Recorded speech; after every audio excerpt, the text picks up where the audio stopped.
Beverly, the Social Democratic Liberal Party, SODELPA, which had been quite dominant in the opposition over the last two terms of parliament, got only 3 seats at the polls last December. However, it landed them in the kingmaker's position, and so they had a long list of demands before they went into a coalition with the People's Alliance Party and the National Federation Party. Very high on those list of demands is diplomatic postings at important foreign missions, as well as representation on the boards of government entities.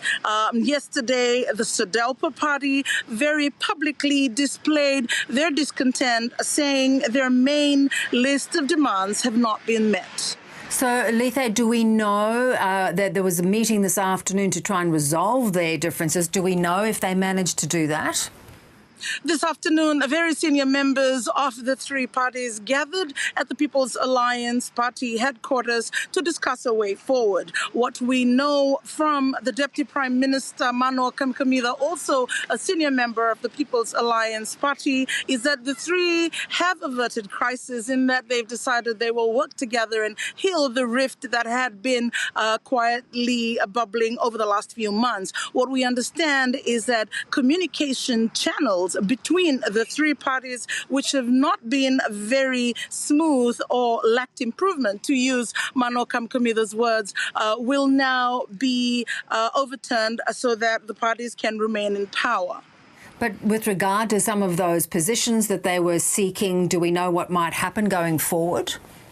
Beverly, in the next few weeks, at the end of June, the People's Coalition government is expected to release its first ever national budget. Now, in that budget, we will hear that Fiji's embassy in Washington, D.C. in the United States will be reopened, and we can expect that Fiji's ambassador to the USA will be a very senior member of the SODELPA party. This is part of a list of agreements that the parties came to this afternoon as they decide to move forward and communicate better and keep the partnership of the People's Coalition government intact.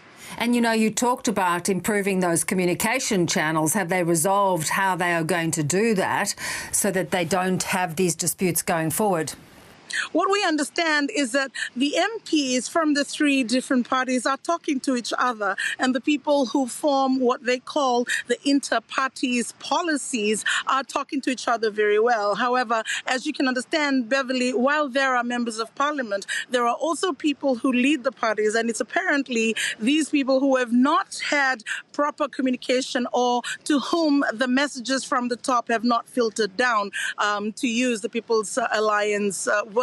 And we understand that in the next few weeks, that's going to be quite drastically improved on if this government is to remain intact and in power.